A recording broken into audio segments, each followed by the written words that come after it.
의뢰인에게 승리를 가져다 주는 유명한, 아주 유능한 그런 변호사였습니다. 그랬던 그가 어느 날 자신에게 의뢰한 의뢰인이 분명히 성추행을 자행한 아주 악덕 교사, 부도덕한 교사인 것을 알면서도 자신의 명예에 흠집이 가지 않기 위해서 그를 부정적인 방법으로 변호를 합니다.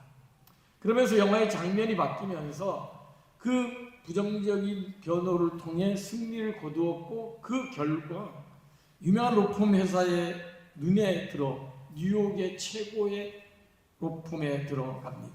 그때부터 최고층 아파트의 펜트하우스에서 살면서 이전과는 비교할 수 있는 엄청난 부와 권력을 누리며 살아갑니다. 그리고 그는 그곳에서 자신의 성공을 위해서 죄를 지은 수많은 의뢰인들의 죄를 변호하고 결국은 무죄로 만들어버리는 엄청난 승리를 거둡니다. 그러나 그런 부정적인 모습에 회의를 느끼고 있던 그의 아내가 결국은 정신착란을 일으키게 되고 자살을 하게 됩니다. 그럼에도 불구하고 그는 끊임없이 권력을 위해서, 명예를 위해 달려가는 모습이 영화에 등장합니다. 사실 이 영화는 권력에 대한 욕망의 끝이 어떻게 사람을 파멸시키는지를 분명하게 고발하고 있습니다. 힘이라는 것, 권력이라는 것은 결국 사람의 모든 관계를 파괴시켜 버린다는 거죠. 사람과의 관계는 물론이거니와 사회관계, 심지어는 하나님과의 관계조차도 다 파괴해 버립니다. 성경을 보면 잘 알 수 있는 사람이 사울 왕이죠. 그는 왕으로 부름받을 때 굉장히 겸손한 사람이었습니다. 하나님 앞에 진실한 종이었죠. 그런데 그가 권력을 가지고 난 뒤 변질되기 시작합니다. 자신의 권력을 지키기 위해 결국 골리앗을 죽인 이스라엘의 영웅인 다윗을 죽이려고 암살하려고 애쓰죠. 그리고 이를 변하는 자신의 아들까지도 미워하게 되고 부자간의 관계도 깨어져 버립니다. 예수님을 따랐던 12제자 역시 마찬가지였습니다. 3년 반 동안이나 예수님을 쫓아다녔음에도 불구하고 그들은 서로 높아지려는 욕망으로 서로를 라이벌로 여기면서 하나는 좌편에 우편에 앉게 해달라는 청탁까지 하면서 서로를 시기하고 질투하는 모습을 보입니다. 최고가 되기 위해서, 권력을 움켜잡기 위해서는 친구도 가족도 이웃도 없이 모두가 라이벌로 생각하고 그 관계가 깨져 버린다는 거죠. 그래서 볼 뚜루니에라는 심리학자가 이런 이야기를 합니다. 권력은 대화의 길을 가로막는 최대의 장애물이다. 왜냐하면 권력은 본질적으로 상대방을 굴복시키고 나의 의지 아래 두려는 속성을 갖기 때문이다. 권력을 가진 자가 대화를 시도할 때 그것은 이미 대화가 아니라 일종의 강요나 신문으로 변질되기 쉽다.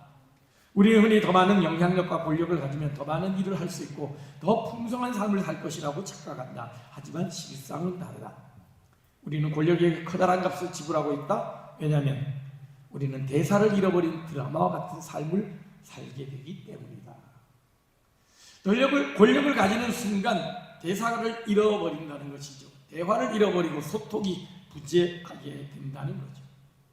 그전까지 그렇게 친밀한 가족이고 친밀한 친구였지만 권력을 쟁취하기 위해서는 그들은 더 이상 가족의 친구가 아니라 경쟁자로, 라이벌로, 장애물로, 방해거리로 전락해버린다는 거죠. 최고의 권력자들에게 나타나는 가장 흔한 증상이 소통부재이지요. 대통령에 오르고 장관에 오르고 사장에 오르고 CEO가 되는 순간 그 주변에는 그에게 아부하는 아청꾼들로만 가득하게 됩니다. 그래서 세상의 형편이 어떻게 돌아가는지, 그 공동체의 상황이 어떤지를 알지 못한 채 그저 자기 마음에 드는 사람의 말만 들어줌으로 말미암아 공동체를 파멸로 이끌어가는 그런 것을 우리는 종종 보게 됩니다. 돈, 섹스, 권력의 저자인 리처드 포스터가 이런 이야기를 합니다. 돈이 우리 호주의 머리를 위협하고 성이 우리의 침실을 위협하는 것이라면 권력은 우리의 관계를 위협한다. 그렇습니다. 힘을 가지려고 하면 할수록 우리의 관계는 깨져버립니다. 왜냐하면 세상은 한 명의 지도자만을 원하기 때문이죠. 결국 그 하나의 자리를 차지하기 위해 싸우고 다툴 수밖에 없는 것. 그러기 위해 다른 사람을 무너뜨리려고 할 수밖에 없는 것이 권력이 가진 속성이라는 것이죠. 대학 시절에 읽었던 책으로 헨리 나우엔이 쓴 세상의 길 그리스도의 길이라는 책이 있습니다. 아주 작은 소책자인데 이 책은 당시 최고만을 꿈꾸며 1등만을 꿈꾸며 달려왔던 저에게 벼락과 같은 충격을 주었던 책입니다. 헨리 나우엔은 이 책에서 두 가지 길을 제시합니다. 하나는 세상의 길인 상향성의 길과 다른 하나는 그리스도의 길인 하향성의 길입니다. 그는 이 책에서 지적하기를 오늘날과 같이 고도의 경쟁 사회 또 기술 혁신 사회가 만연해 있는 이 사회에서 우리들의 삶은 오직 위로 향하려는 충동으로 가득 차 있다는 거죠.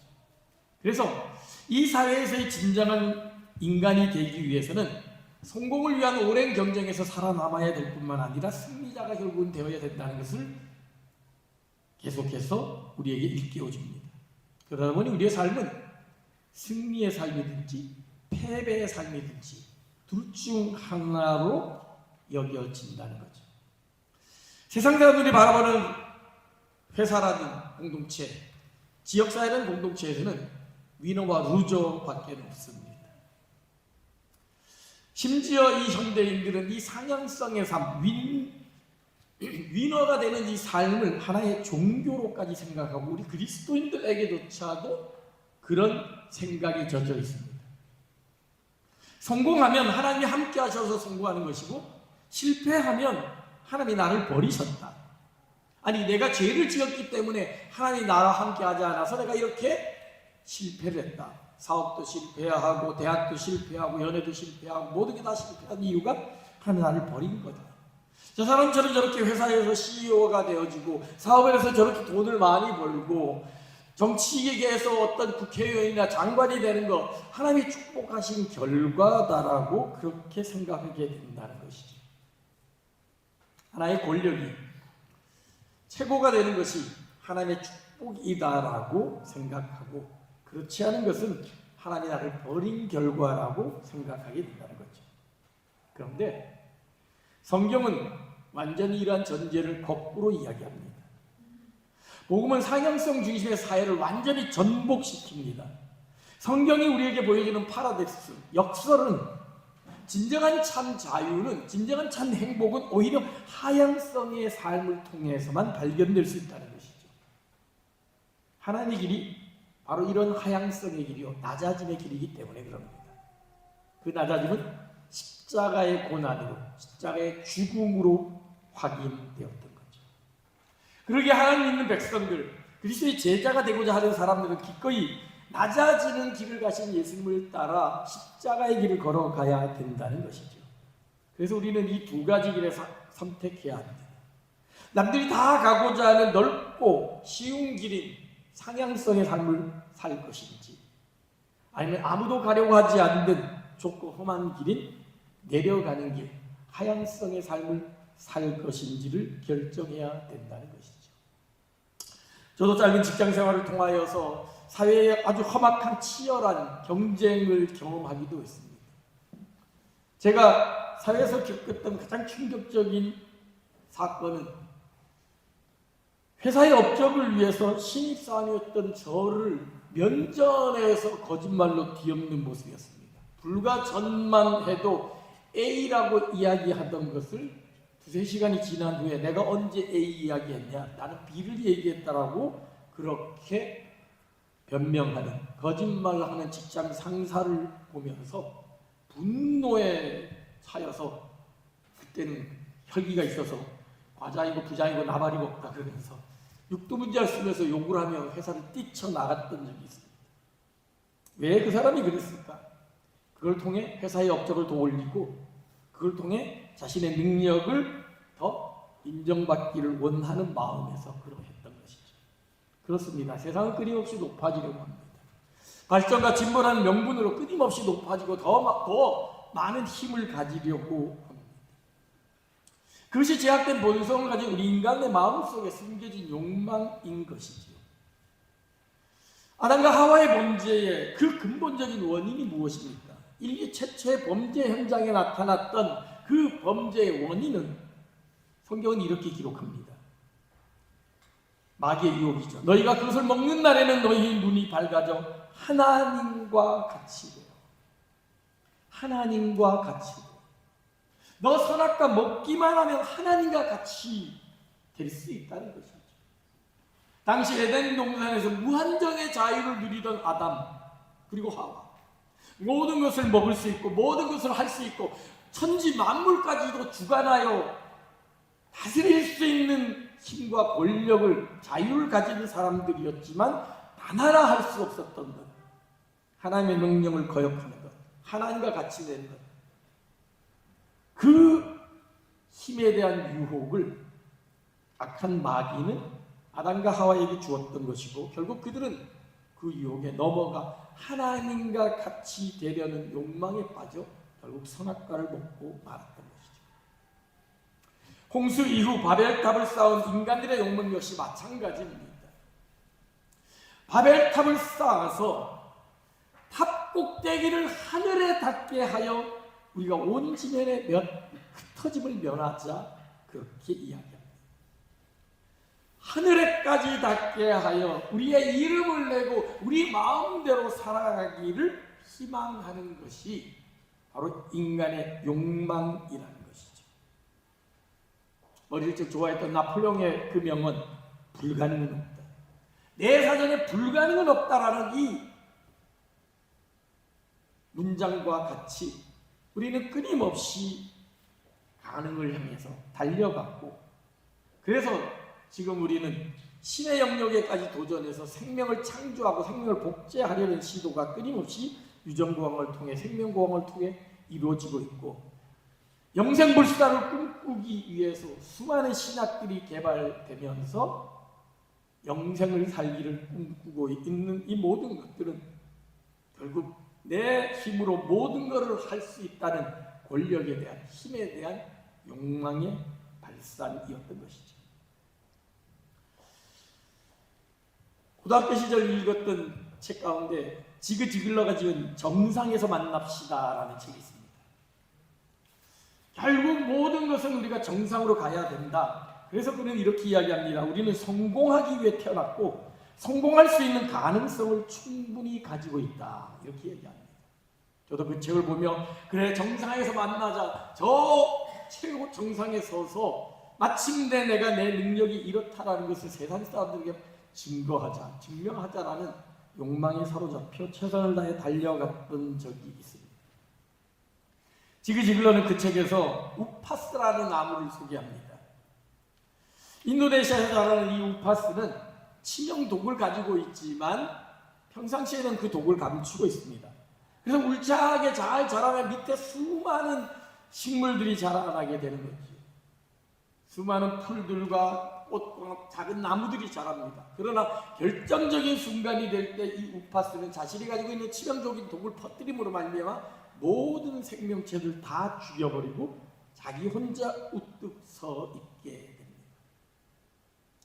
오늘 살아가는 우리들의 모습을 그대로 보여주는 것 같습니다. 날 도와주는 것 같고 나와 협력하는 것 같고 나의 좋은 멘토이자 헬퍼인 것 같던 사람이 결정적인 순간에 치명적인 독을 퍼뜨림으로 말미암아 나를 죽이고 자기 혼자 살아남으려고 하는 그 시대가 우리가 살아가는 시대요.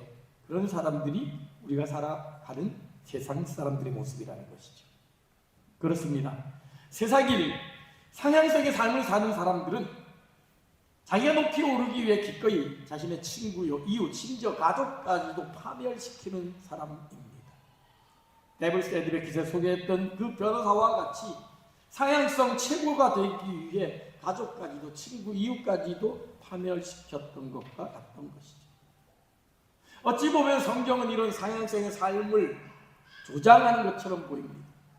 제가 어렸을 적 가장 많이 어른들로부터 들었던 말씀이 신명기 말씀입니다.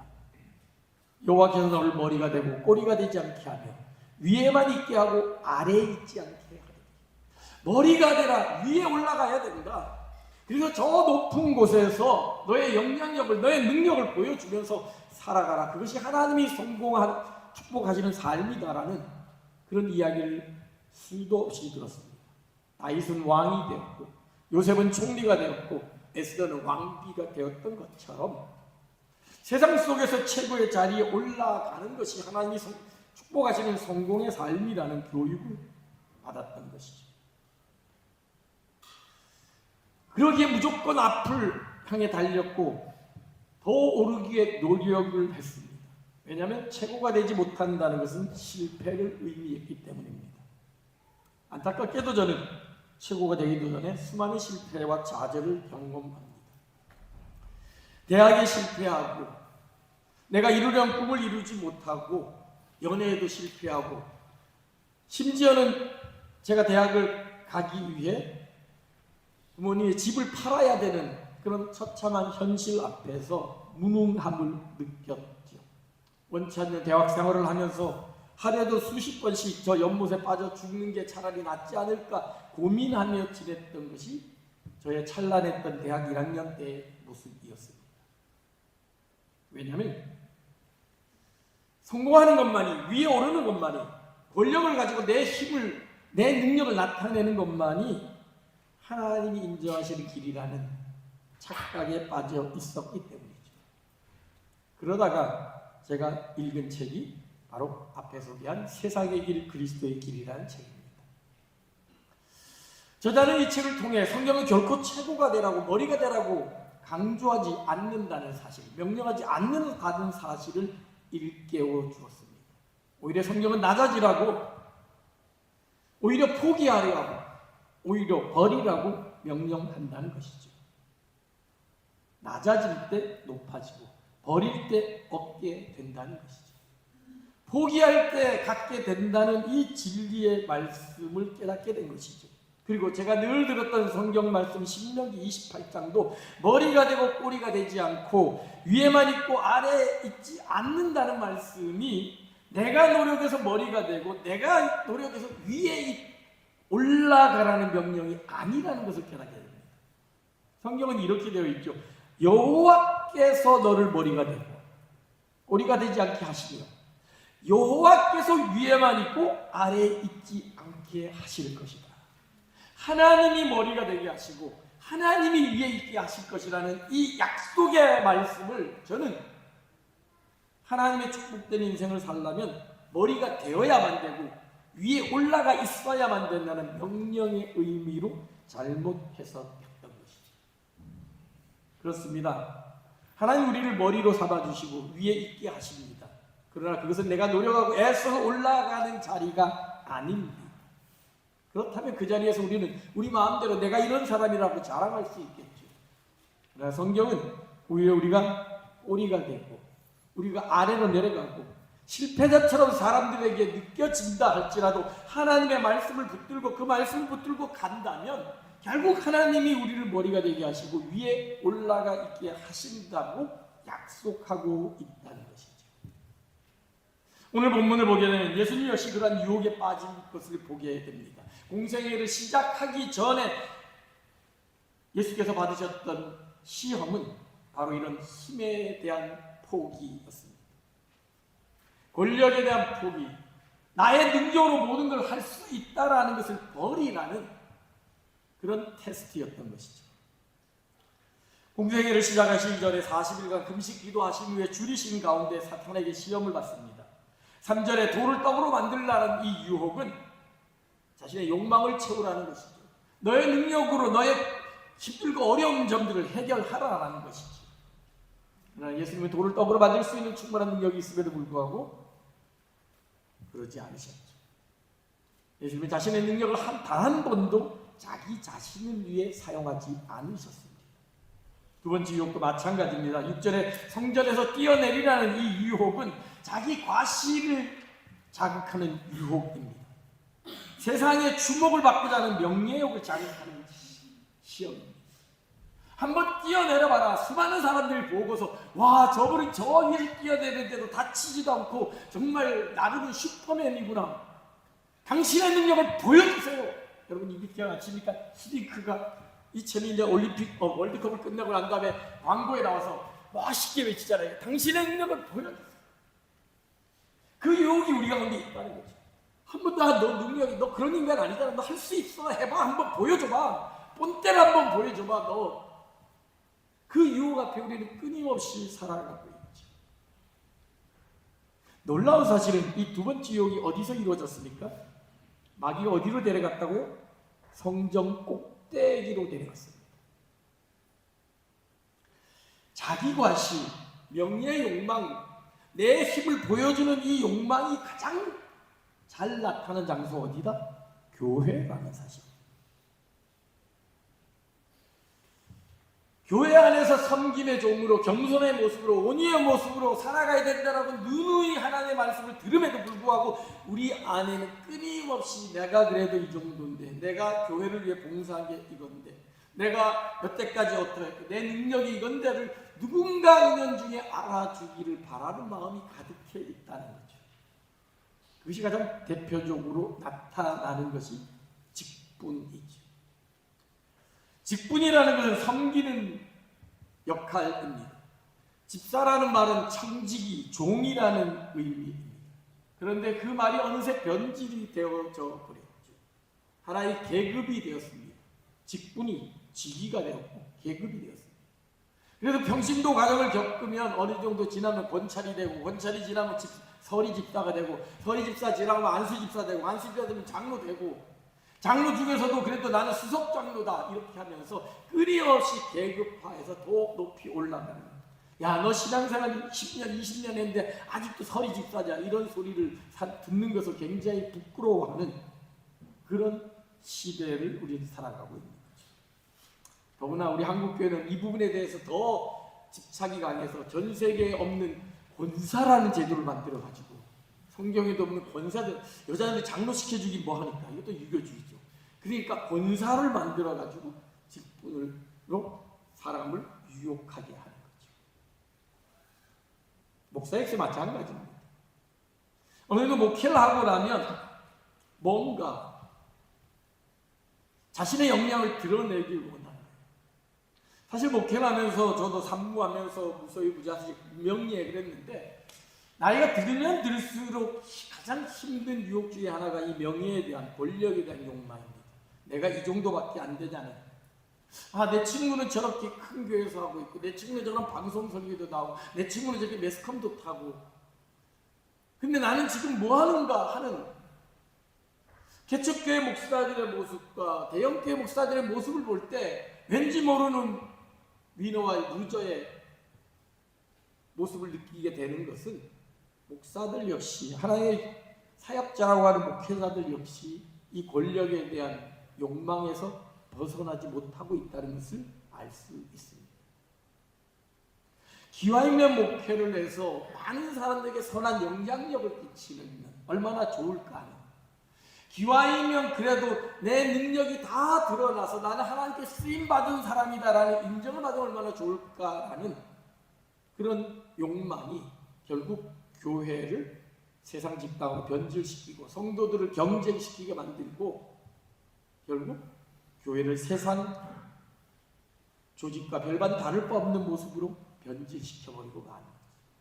그리고 결국 무리수를 두면서 온갖 부정과 불법에 참여하여 사회 지탕거리로 전락해버리는 모습을 보게 됩니다. 성전 꼭대기에서 뛰어내리라는 이 유혹, 사람들 갈채와 한호성을 받으면서 너의 능력을 한번 보여주라는 이 유혹은 오늘을 살아가는 우리들에게도 동일하게 임하는, 직면하는 유혹이라는 사실을 기억해야 됩니다. 세 번째 유혹도 마찬가지입니다. 내 엎드려 경배하면 내 모든 것을 주리라는 것은 또 다른 권력을 주깁니다. 세상의 모든 영광과 권력을 다 너 마음대로 할 수 있다라는 것이죠. 그 힘을 가지고 한번 세상을 네 마음대로 해보라는 거죠.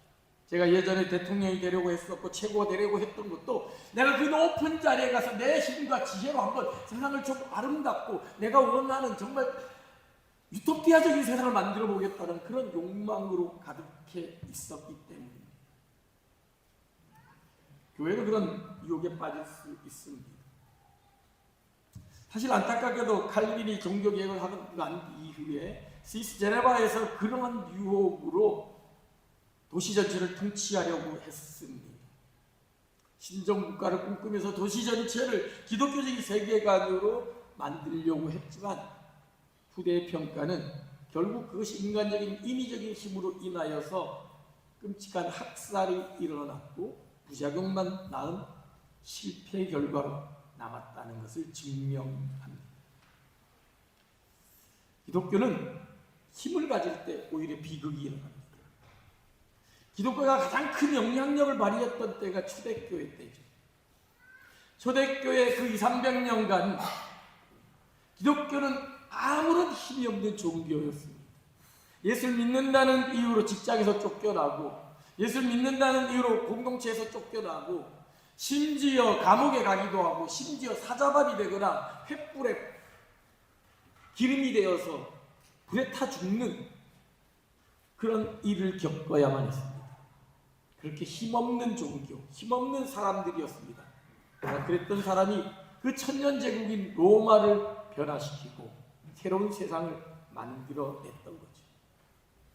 역설적이게도 기독교가 힘을 가지기 시작했을 때 기독교는 오히려 그 영향력을 잃어버렸습니다. 로마의 국교로 되어지고 그리고 기독교인들이 공직사회에 최고의 자리를 차지하기 시작할 때부터 기독교의 선한 영향력은 잃어버렸고 오히려 지탄받는 종교로 전락해버렸죠. 그 정점이 십자군 전쟁에 더 나타난 거죠. 힘을 가지고 뭔가를 바꾸려고 했을 때 오히려 그 부작용으로 말미암아 그 당시 기독교가 그렇게 흥왕하게 부흥했던 중동 지방과 아프리카 지방은 완전히 무슬림으로 넘어가서 지금도 복음을 전하기에 가장 힘든 나라들이 되어버리고 말았습니다. 십자군의 트라우마가 기독교의 힘이 그들에게 있어서 사랑의 복음을 거절하게 된 것이죠. 소설 파우스트는 악마에게 영혼을 판 한 사람의 이야기를 소개합니다. 그가 왜 그랬을까요? 세상의 영광과 권력을 가지기 위해서 영혼까지 팔았던 것이죠. 소개한 영화 데블스 애드비킷이라는 영화는 명예와 권력을 갖기 위해 사탄과 타협한 결과 수많은 사람들에게 상처와 아픔을 주었고 모든 관계가 깨져버렸다는 사실을 고발하고 있습니다. 오늘 마귀는 우리에게 동일하게 유혹합니다. 한 번만 잘하면 그게 다 줄 거야. 이 모든 세상의 영광과 권력을 가지고 살아간다면 너 마음대로 할 수 있고 너가 원하는 꿈꾸는 세상을 만들 수 있을 것이다 라고 그렇게 유혹합니다.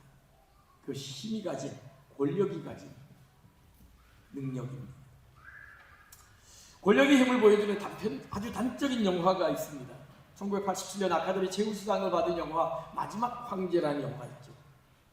그 마지막 황제에 보게 되면 중국 청나라의 마지막 황제로 등장한 어린 소년 푸이가 등장합니다. 꼬맹이였던 이 푸이가 수천 명의 내시를 거느리면서 왕국을 휘젓고 다닙니다. 그때 그의 친구들이 묻습니다. 야, 황제가 이렇게 엄청난 힘이 있는데 근데 황제가 잘못하면 어떻게 돼? 그러자 이 푸이가 친구들에게 이야기합니다. 황제는 절대로 벌을 받을 수 없어서 내가 잘못해도 내 밑에 있는 신하들이 내시들이 벌을 받아. 한번 보여줄까? 그러더니 그 옆에 있던 귀한 도자기를 확 깨뜨려버립니다. 도자기가 깨뜨리자 당황한 내시들이 몰려듭니다. 그러자 근위대가 와가지고 그 내시들을 혼내기 시작합니다. 왜 도자기를 깨뜨렸냐? 그 모습을 푸이가 지켜보면 친구들에게 자랑합니다. 이게 황제의 힘이라. 비카솜이라는 기독교 잡지가 오래전에 크리스찬 직장인들이 갖고 있는 유혹이 무엇인지에 대해서 조사한 적이 있습니다. 첫 번째가 돈이었고 두 번째가 명예였습니다. 세 번째가 주일 성수 문제였고 네 번째가 정욕이었습니다. 우리가 주제로 보는 돈, 섹스, 권력이 그대로 다 나타나 있는 거죠. 직장 생활을 하면서 이 돈, 섹스의 권력의 문제가 끊임없이 유혹으로 다가온다는 것이죠. 더 가지려고 하고, 더 느끼려고 하고, 더 내 마음대로 하려고 하는 욕망이 끊임없이 우리를 사로잡고 있다는 것이죠.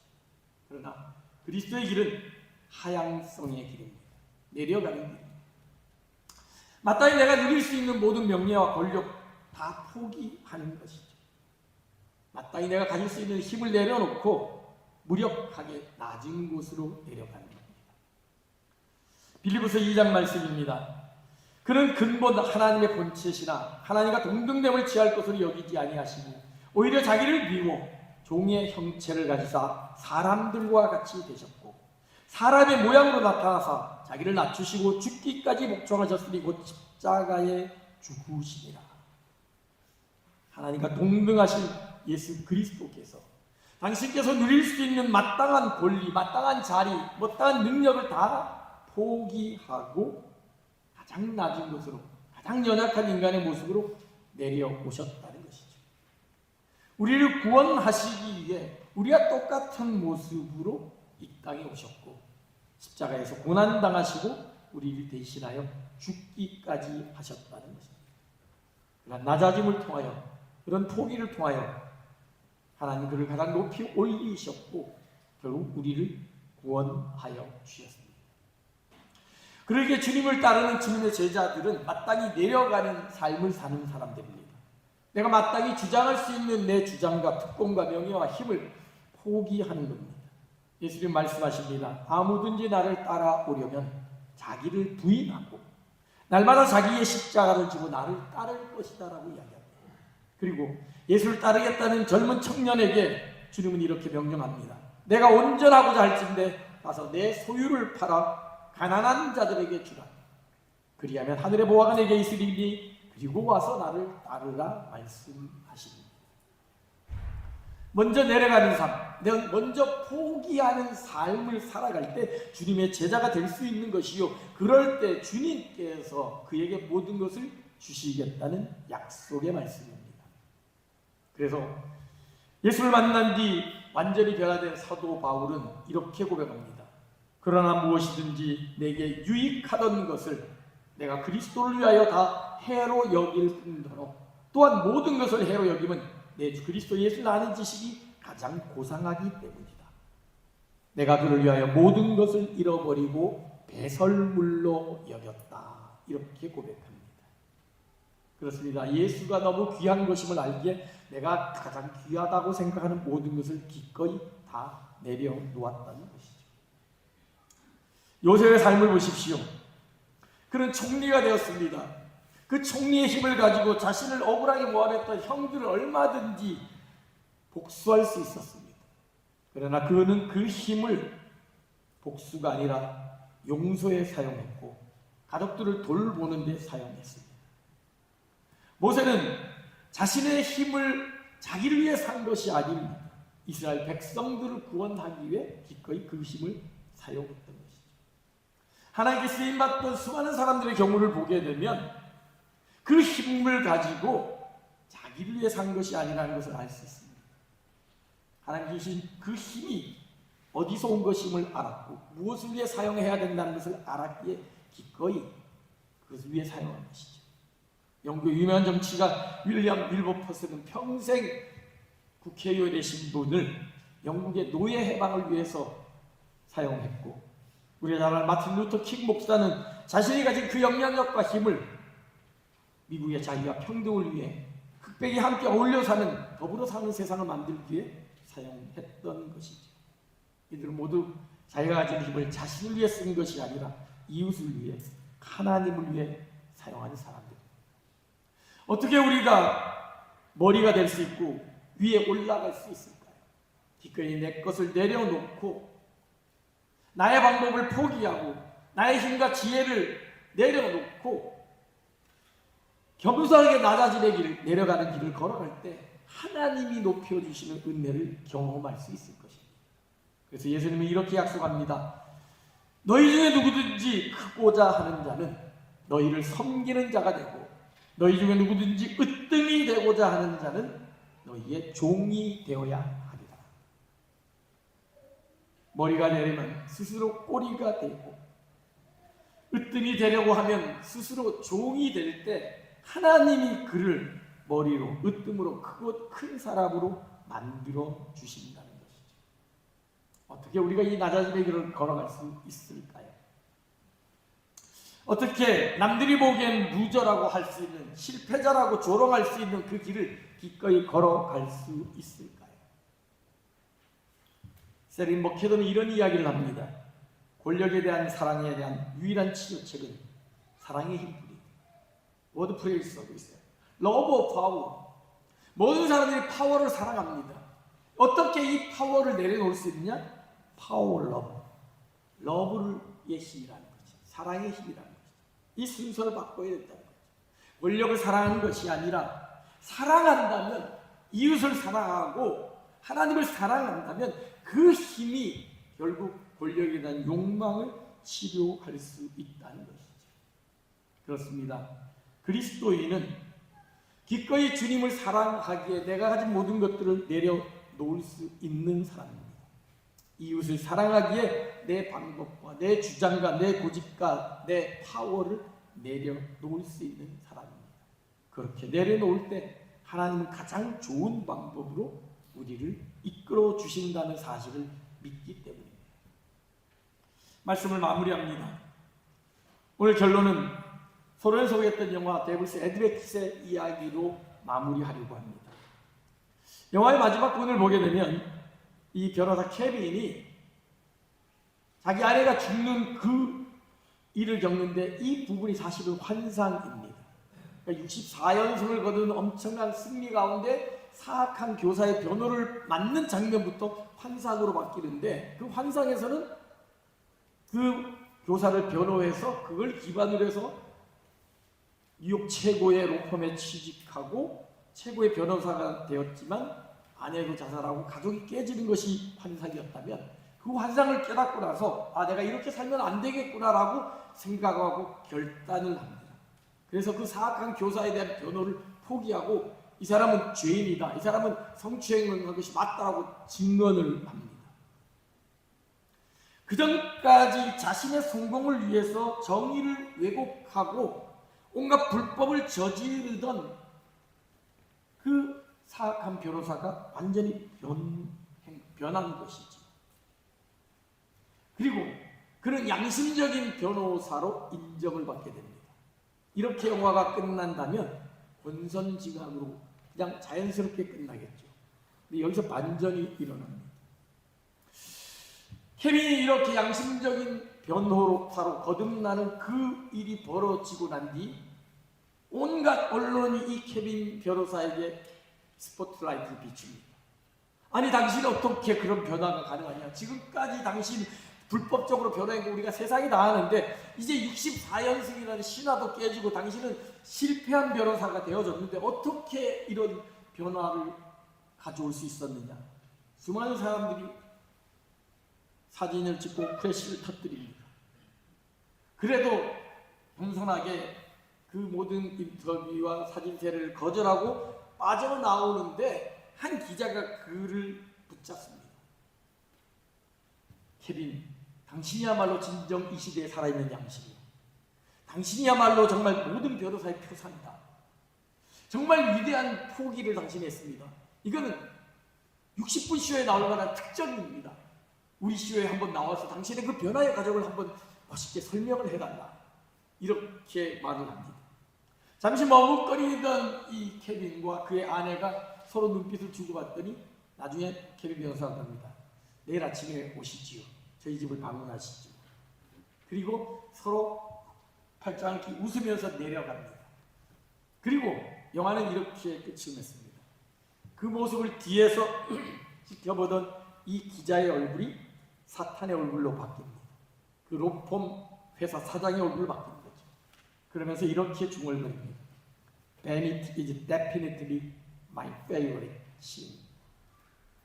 허영은 내가 가장 좋아하는 기호품이야. 아무리 지가 모든 걸 포기했다 해도 그 베니티에 허영에 젖어 있는 인간들은 결국 그 늪에 다시 빠지게 된다는 거죠. 케빈은 잠시 승리한 것 같았지만 다시 그 스포트라이트라는 허영이라는 너의 그 능력을 보여주라는 너의 자기 과시의 그 욕망에 사로잡히고 말았던 것이죠. 그렇습니다. 세상은 끊임없이 우리를 유혹합니다. 돌을 떡으로 만들어라. 성전에서 뛰어내려봐라. 세상의 모든 걸 너가 한번 가져봐라. 그리고 너의 힘으로 너의 능력을 또 세상을 한번 네가 원하는 대로 만들어 보라라고 그렇게 유혹합니다. 그때 우리는 예수님처럼 단호하게 대답해야 합니다. 사탄아 물러가라. 기록되었으되 주 너의 하나님께 경배하고 다만 그를 섬기라. 사탄아 물러가라. 오직 하나님께만 경배하고 하나님을 섬기라. 이것이 하나님이 우리를 향한 명령인 것입니다. 그렇습니다. 우리는 섬기는 존재입니다. 우리는 섬김을 받는 존재가 아닙니다. 하나님 우리를 섬기기 위해 태어났고 하나님을 섬기고 이웃을 섬김으로 말미암아 이 세상을 하나님이 통치하는 세상으로 만들려고 우리를 이 땅에 보내신 것이라는 거죠. 그러나 세상은 끊임없이 우리를 더 많이 가지라고, 더 높이 올라가라고, 더 많은 섬김을 받으라고, 그래서 너의 능력을 많은 사람에게 보여주라고 그렇게 유혹합니다. 우리는 이 유혹 앞에서 자기를 부인하고 날마다 십자가를 지는 자만이 진정한 예수의 제자의 예수의 길을 걸어갈 수 있는 사람이라는 사실을 기억하고 묵묵히 겸손하게 낮아지는 길, 포기하는 길, 내려가는 길을 걸어가는 우리들이 되기를 소망합니다. 우리가 그렇게 내려갈 때 세상은 우리를 패배자라고 루저라고 조롱할 수 있지만 저렇게 하나님의 아들이라는 사람이 십자가에 달려서 저렇게 비참하게 죽냐라는 조롱과 비아냥이 잠시 있을지는 몰라도 결국 하나님이 그를 높여 그 죽음의 권세를 이기고 부활의 영광으로 이끌어 주셨던 것처럼 우리가 내려갔을 때 그 길 끝에서 우리는 주님을 만날 것이고 그 주님이 우리를 높여주시는 하나님이 올려주시는 그 놀라운 신비를 그 역사를 경험하게 될 줄로 믿습니다. 그것을 믿으면서 내려갈 때 올려주시고 포기할 때 모든 것을 주시는 약할 때 강함 되시는 그 주님의 은혜를 받아 누리는 진정한 성도로 살아가는 우리 모두가 되기를 주님의 이름으로 축원합니다.